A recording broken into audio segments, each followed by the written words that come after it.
السلام عليكم ورحمة الله متابعينا وطلابنا الأعزاء. بعد انتهاء الامتحان بالنسبة للغة الإنجليزية للثالث متوسط، وأيضا بالنسبة للغة العربية للسادس ابتدائي والعلمي والأدبي، متابعينا وطلابنا الأعزاء مثل ما تلاحظون هنا قدامكم نزلنا لكم أسئلة المادة اللغة العربية بهذا الشكل اللي قدامكم، اللي تقدرون تتعرفوها وتعرفون على أسئلتها وأجوبتها.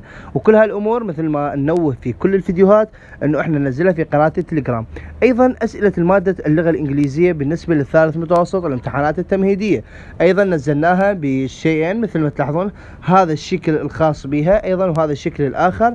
بإذن الله تقدرون أنتم تشتركون في قناتنا أستاذ حسين القريشي بهذا الشكل وبهذا التصميم.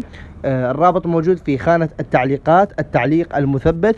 اشترك في القناة وفعل الجرس. بإذن الله راح ننزل لكم كل الأجوبة. على سبيل المثال هنا قدامكم الأجوبة بالنسبة للسادس الأدبي، الجواب السؤال الأول والسؤال الثاني، وبإذن الله تقدرون تتعرفون على كل الأسئلة.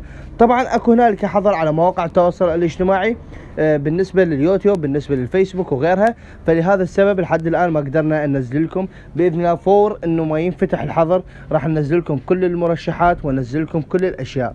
تلاحظون هنا قدامكم مرشحات اللغة العربية والإنجليزية مهمة جدا، وبإذن الله راح جابت لكم مجموعة كبيرة من الأسئلة اللي راح تستفادوا منها. فتحياتي للجميع، بالتوفيق بإذن الله لكل الطلاب. اكتبوا لنا بالتعليقات شنو رأيكم بالأسئلة. شكرا لكم على حسن المشاهدة. تقبلوا تحياتي، أخوكم الأستاذ حسين القريشي.